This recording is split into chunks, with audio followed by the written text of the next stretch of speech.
to the world. Subscribe now to the Hot 97 YouTube channel. It's Ebro in the Morning with Laura Stiles and Rosenberg. Ebro in the Morning.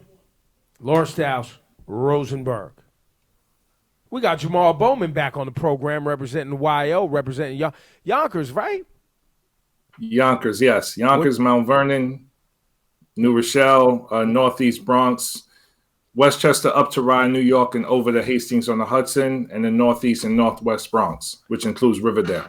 Who Love the hell Riverdale. want to fade Jamaal? He fades them all. he drops lyrics off and on like a light switch. No lyrics today, man. I'm focused, man. All right. You're focused on voting today, huh? Yeah, well, I actually went out. I went out day one, man. I was out there Saturday at the Yonkers Library over there on Larkin, and I got there at 10.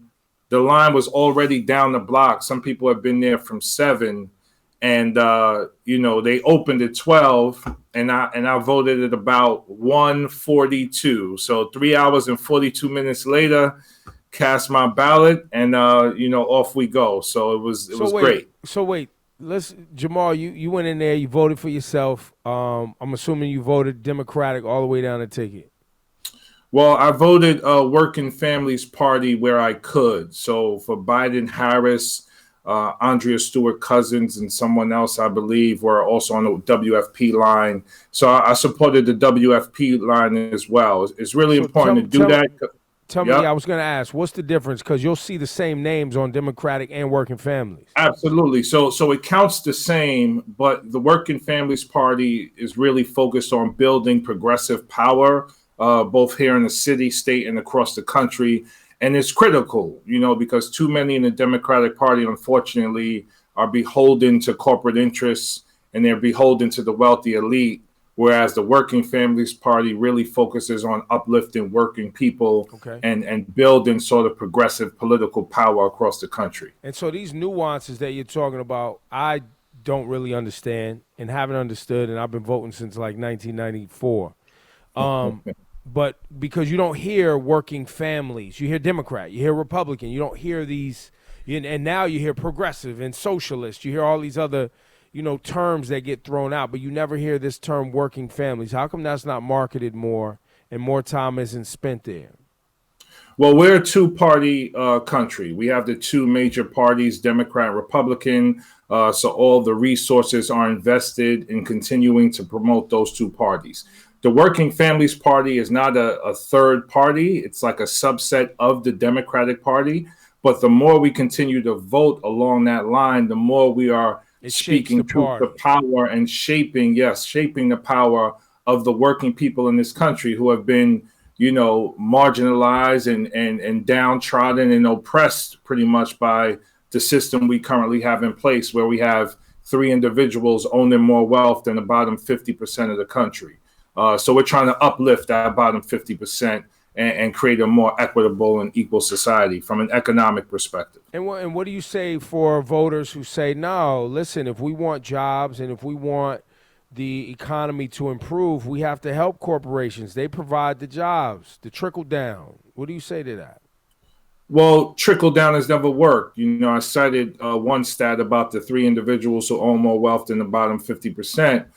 We have a nation where we have one individual, Jeff Bezos, who's worth $200 billion, and we have 230,000 people dead from a global pandemic. So trickle down has never worked in a variety of ways. What truly measures the health of the economy is how much cash flow exists within that economy. So when we pay working people more, when we tax them less, what they do is they spend. They spend into the economy, not just on rent and food and things that they need to survive, but they spend on vacations, they spend on clothing, they spend on other things. And that's what really captures a healthy economy. The wealthy, they don't spend as much. They hoard and save and pass their wealth down to their children and grandchildren and great-grandchildren, or they invest in continuing to build their wealth. And the jobs they create are what we call underemployment, right? So we have an unemployment problem in this country, but we also have an underemployment problem where we have people working who have bachelor's degrees but but are barely earning much more than minimum wage, and they can't afford their bills. And the last thing I'll say is, it's fine to support corporations, but corporations and the wealthy have to contribute to our democracy. If you have large corporations hiding billions of dollars in offshore accounts, and you have Wall Street not investing their fair share into the economy is going to suffer for the majority of people. So how do you communicate this? You're running to represent, which district is it again? 16? New York 16th district, yes. New York 16th district, and you will be on Capitol Hill. This is a federal position. This isn't state. That's right. It's a federal position, yes. Member of the House of Representatives. And so you, sir, how do you have a lot of wealthy individuals in your district with Hastings on the Hudson, New Rochelle, some parts of Westchester. There's some people with some, even Scarsdale, yeah. There's a lot of, yeah. So when you communicate with those people about this, how does that go? What is your platform for the wealthier people to understand their role in helping the working families? So they agree, first of all. Like, they agree that they should be contributing more to the system, not just as individuals, but when you look from the perspective of Wall Street speculation, which are trades, and large corporations. I mean, they agree 100%. They agree that racial injustice and economic inequality are problems in our society. And they were happy to support during the primary a candidate like me who doesn't take any corporate PAC money, who centered racial and economic justice from the very beginning. And then they also support other issues like environmental injustice and fully funding our public schools and making sure there's economic and social development in the parts of the district where there is none or not enough, like Yonkers and parts of New Rochelle, Mount Vernon, and the Northeast Bronx. So the wealthy want change as well. They just haven't been pulled into the conversation in the way that we've been doing throughout our campaign. Now, do you when you talk about people wanting change, do you also talk to them about how we're funding the police and defunding the police and these progressive ideas around what that's going to look like moving forward or what it could look like moving forward?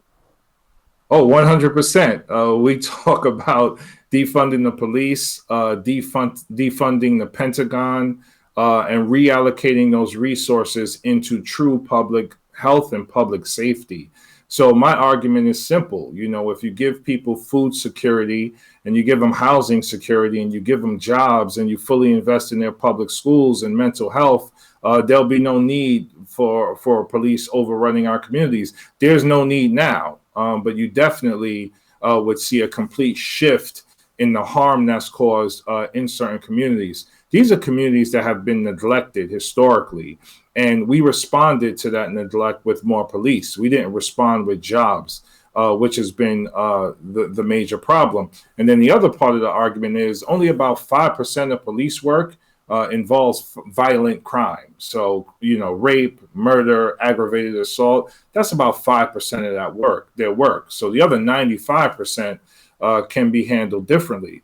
And again, we can't just talk about police. We have to talk about prosecutors. We have to talk about mass incarceration and truth in sentencing laws and lifetime sentences. We got to talk about the whole system. And that's part of the conversation as well. Jamaal Bowman, you don't have the job yet. You only won the primary. We like you on Ebro in the morning. We love. Some say our endorsement is the reason you won. That's a lot of. I've heard that quite a bit. Listen, I walking on White Plains Road, I had a number of people come up to me like, "Yo, I heard you on Ebro. I'm voting for you. I heard you on Ebro." So you definitely got me some votes for sure. There you go. Well, now y'all that said that, you got to show up again. You know what I'm saying? That's the whole trick. People, I got people in my family. They'll be like, wait, I just voted, though. And I'll be like, that was the primary. Now we got to go. You got to go again. Confused. You got to go one more time. But you see, right, there's a huge education campaign that needs to happen for people who don't usually engage, right? So this is key. So it's vote in the primary, yes. Vote in the general, yes. But then continue to make your voice heard around the issues that matter most in your community, and not just voting for, president, Senate, or Congress. You got to be involved in your local school board. You got to be involved in your city council, in the county races. That's the only way elected officials like myself are held accountable, is from pressure applied by the people who continue to organize. So that's the message, man. Like Joe Biden and Kamala Harris, they're just a doorway to where we're trying to go. And where we're trying to go is full participation in our democracy, because that's the only way we're going to empower working people across the country. Do you think that a result of this election and the craziness could be, though, mail-in voting becoming the norm, and as a result, us getting way better participation? So I hope so. I also hope that we come up with more efficient ways of voting. I think we should be able to vote from our cell phones. If we're able to bank from our cell phones without people hacking into our accounts, we should be able to vote from our cell phones as well.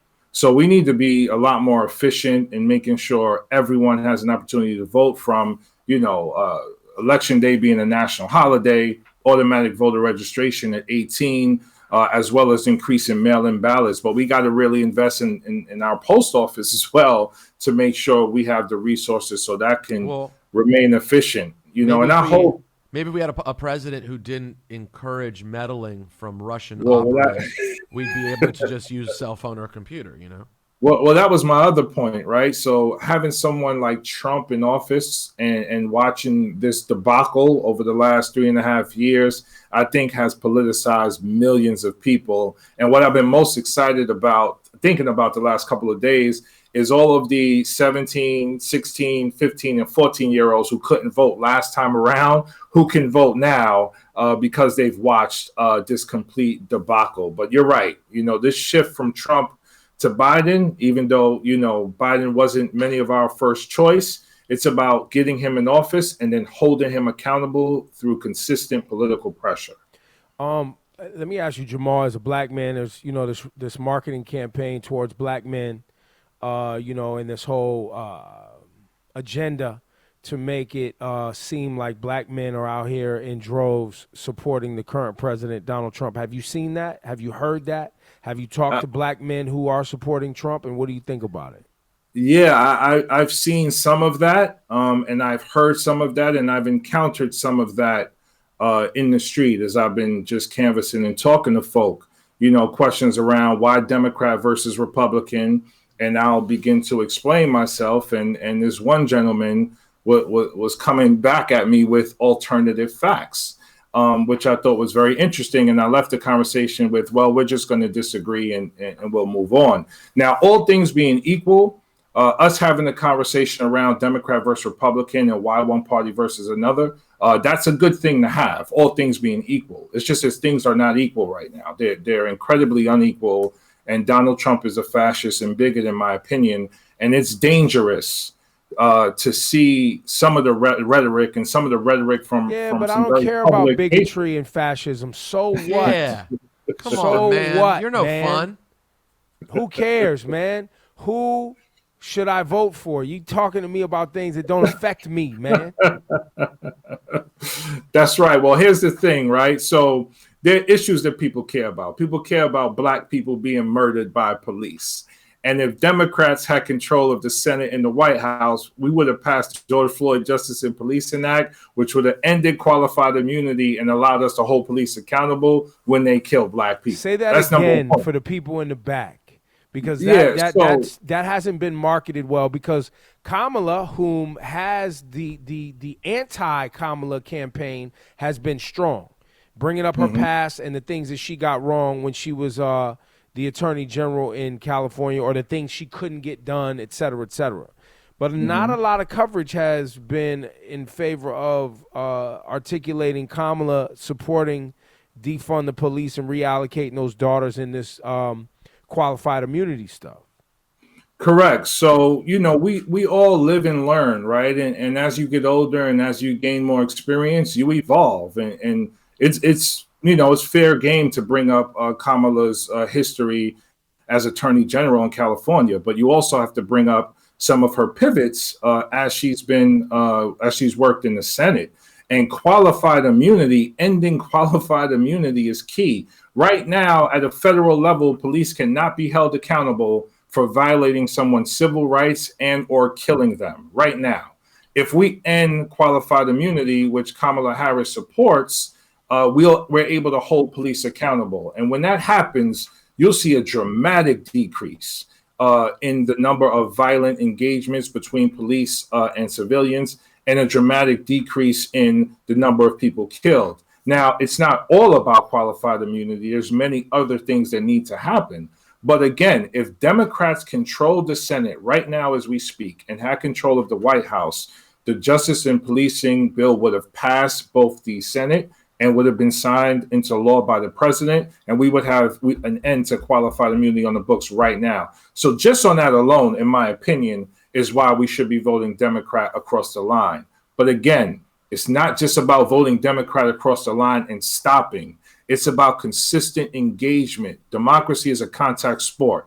And if you're not engaged in it on a day-to-day basis, like going to work and like eating 3 meals a day, then those who are engaged will continue to exercise power over those who are not engaged. So we may think we're being revolutionary by not voting, but you're actually serving yourself up as a platter on the table to be eaten as a meal by those who have power.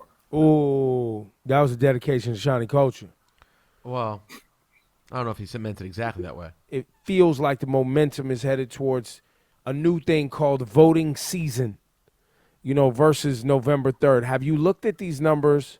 Are the Democrats or any of the, the people you associate with in the working families sect of the Democratic Party, finding out any early data on voters or anything that's worthwhile for those of us that want to see Donald Trump lose?